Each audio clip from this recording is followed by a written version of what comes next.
Welcome back to the Gridiron Expert. We're continuing our Pac-12 football predictions today, and our next team was the biggest surprise team in all of college football last season.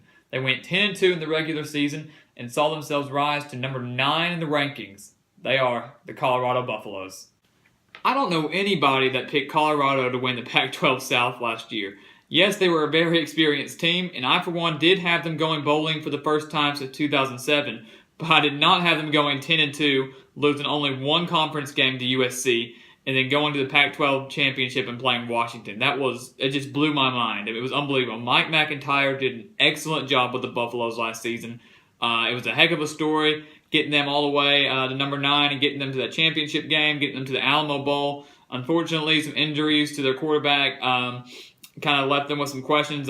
He got hurt in the Pac-12 championship game, and he got hurt in the Alamo Bowl as well. So they didn't play as well in either of those games. I didn't expect them to beat Washington or Oklahoma State in those games, but it was just unbelievable what Colorado did last season. And they're hoping to continue that success this season. They have 9 returning starters on offense, but the only problem is they have 3 returning starters on defense. So that's going to be their weak point. Stefo Lufau got hurt a lot last season, which made room for their quarterback now, Stephen Montez. He got a lot of playing time last season. He's experienced. So he doesn't count as one of those 9 returning starters. But he has tons of experience, so I'm not really concerned with Colorado's quarterback situation. I think he's going to be he's had all offseason to work. I think he's going to be very good with them. He's only a sophomore, so maybe he can stick around for a couple of years and give the Buffalo some consistency. But like I said, the biggest question will be on defense and how they can perform this season. I do think Colorado is going to have another good season. They're definitely not going to match that 10-win mark that they had last year, but they're going to have another successful season. So let's see how they're going to do. Open up the season as always, or mostly as always, against Colorado State, that rivalry game in Denver. Always a fun one to watch. Last year I knew there was something special about this Buffalo team when they just annihilated Colorado State. Usually the game's fairly close, but last year Colorado just took easy care of the Colorado State Rams, and I knew, okay, maybe there's something a little bit different about this team. I know it's just a Mountain West team, so I know people would be like, how did you see something when they just played a Mountain West team? But just based on recent history, I was a little surprised that they won that so easily. This year, totally different year. Nick Stevens at Colorado State is a heck of a quarterback, so I think he's going to give that young Colorado defense some fits. But in the end, I think they're going to get it done in Denver. And I think Colorado's going to start the season 1-0. And then Texas State, a Sun Belt team, always not an easy game. Texas State struggled a lot last season. Shouldn't be much of a problem. That's a long way to travel for Texas State. I think Colorado gets an easy win over them, and then obviously an easy win over Northern Colorado as well, that FCS opponent there. So right there, they're already halfway to getting to 6 wins and getting to back-to-back bowl games. So looking pretty good. The only problem is that Pac-12 slate, starting with Washington, is pretty rough. That's a rough schedule for the Buffaloes. Opening up Pac-12 play with Washington, a team they faced in the Pac-12 championship last year, a team that also returns a good quarterback in Jay Browning, a team that I think is more than likely, for a lot of people, the favorite to win the Pac-12 North. Even though they get Washington at home this year, which will be a boost, that will help them, and hopefully by that point the defense will have figured out some things. I'm hoping Colorado can keep this game respectable, unlike that Pac-12 championship game, but I don't think they're going to be enough to beat the Huskies in this one. Washington's still going to be a very dangerous team, and I think they're going to get their first loss to a very good Washington team, not something that Colorado fans should panic about. And then at UCLA, that's tough. Back-to-back games against back-to-back very good quarterbacks, back-to-back good teams. UCLA on the road, Josh Rosen's going to give some defenses some fits. And like I said, that's my biggest concern for Colorado this year is those 3 returning starters on defense. How much is that going to affect them? I know some guys are going to fill the missing starters' shoes. They're going to be able to come in. I don't think they're going to be horrendous, but I think they're not going to be as good as they were last year. UCLA is going to give them a challenge. Again, it's going to be pretty rough, especially with it being on the road. I'm going to give them another loss to UCLA.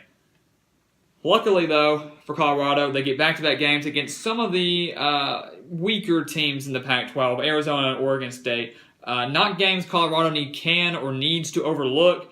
They can't just sit there and guarantee these being victories for them. But I like that this Arizona game's at home, an Arizona team that struggled. They did return 14 returning starters, so I think they will improve from that 3-9 season last year. So they could give some teams some trouble, especially if they decide to overlook them. I don't think that'll be the case for Colorado, and with it being at home, they're going to need a win coming off back-to-back losses, and I think they're going to get it against Arizona. And then against Oregon State, another team that teams can't afford to overlook. Gary Anderson's there. He's doing a pretty good job, I think. It always takes a little while for new coaches to build something. Usually hit their stride in around year 3 or 4. With it being on the road, Colorado does need to be careful. Can't afford to overlook the Beavers in this one, but I do think that Colorado's going to be able to go on the road and get the win over Oregon State, a team that I don't think is quite there yet, but could eventually be there because I really do like their coach, and I think he will build something there and could potentially compete in that Pac-12 North Division. Then Washington State, another road game, back-to-back road games for the Buffaloes. Like I said, Luke Falk, he might have a field day against this Buffalo defense. When you really think about it, he is a heck of a quarterback. He puts up the stats. Could compete for Connor Holliday's record at Washington State. With it being on the road and with Washington State being a really solid team on both sides of the ball, I don't see Colorado hanging in there much in this one. It's going to be tough being on the road, of course, as it always is. And Washington State, I think, is a dangerous team in that North Division, and I'm going to give Colorado the loss here. They did get some tough teams out of that North Division, though. Washington State and Washington are very dangerous teams in that North Division, so they need to watch out for that. Luckily, though, after back-to-back road games, they get to come back home to a lowly California team, a team I do not expect much out of this year. Eventually, they can get there, but Justin Wilcox, first-year head coach, lost a lot of starters, including their quarterback in Davis Webb. I know he wasn't the best of quarterbacks, but still, anytime you lose a key position player like that, it does hurt. So luckily they get to come home to a California team, and I think Colorado will bounce back against California easily. I think they'll take care of them. Not necessarily a blowout. Don't need to overlook them this late in the season. California can maybe have figured some stuff out. Maybe they won't, but if they are in a very bad position this late in the season, they're going to be playing for some pride and also playing for spoilers, so they need to watch out. But I think Colorado will take care of them. And then at Arizona State, a team Colorado just annihilated last year. I believe the score was 40-16. So they took easy care of the Sun Devils there. This was the game that I struggled with picking the most, personally. I love Colorado's offense this season, but Arizona State had a great start last season, but I know they were hampered with injuries. They got tons of injuries last season. They returned their quarterback, which will be a huge boost for the Sun Devils. So this was a team that I really struggled with, a game that I really struggled with. Probably the only toss-up game for me on Colorado's schedule. Right now, I'm going to give Colorado the loss on the road, and that is one of the bigger reasons I'm picking this as a loss. It's on the road, and I know Arizona State will be better statistically and maybe record-wise. Hopefully they can stay healthy because they started the season 5-1 last year, and had they not gotten hurt, I know the schedule got tougher as the season went on, but they were only one win away from going bowling, but I know those injuries hurt them. Then USC, a team Colorado played on the road last year, almost won actually. This was before USC really started hitting their stride. They were in the middle of it at that point when they beat Colorado, but it was towards the end of the season when we really saw it in USC. And I believe that final score was 21-17. So Colorado did give them a fight. This year they get USC at home, but this year USC is a much better team than when they were when they played Colorado last season. Last season USC I think was still figuring out their identity. And like I said, they hadn't really hit their big stride that we saw in the Notre Dame game or the Rose Bowl game. So this season, though, I don't think it's going to be an easy game for USC to beat Colorado. I think Colorado will hang with them, maybe give them a little bit of a scare, but I don't think Colorado is going to be able to defeat the Trojans this one. And then Colorado gets their first bye week. I mean, look at that. They've played 11 games before they get a bye week, a super late bye going into their final game at Utah. Remember last season, Colorado defeated Utah late in the season, kind of solidified that spot in the Pac-12 championship game. This year they have to travel to Utah. Not an easy place to play. As you saw in my Utah video, I feel that the Utes will be playing for a bowl spot in this one. Colorado's already clinched that at 6 wins.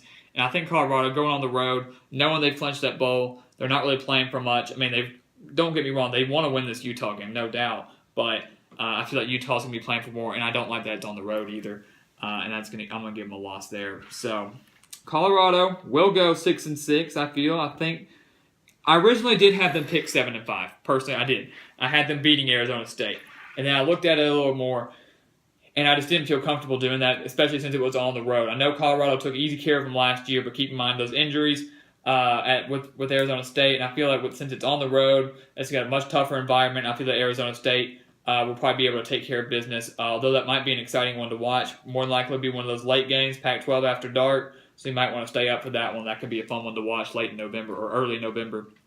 But Colorado, I think, will go to back-to-back bowls again, or for the first time in forever, I should say. So another exciting season for the Buffaloes. I think anytime they get to a bowl game it's a huge milestone. I think they all know they're probably not going to get back to that 10-win mark. Last year was just an exceptional, extraordinary season for them. But this year I think they will get back. Mike McIntyre doing a great job there at Colorado. So I think 6-6 will be the final record for the Colorado Buffaloes. But it would not surprise me if they get to 7-5. So please continue to like, comment, and subscribe. Love to hear what you guys have to say. We're slowly wrapping up the Pac-12 South Division. And then once we're done with that, we're going to hit the North and keep plowing through these Power 5. And don't forget, we still have to do the independent Notre Dame, BYU, Army, and Massachusetts. So we will be doing those as well. So continue to stay tuned, and we'll see you next time on the Gridiron Expert.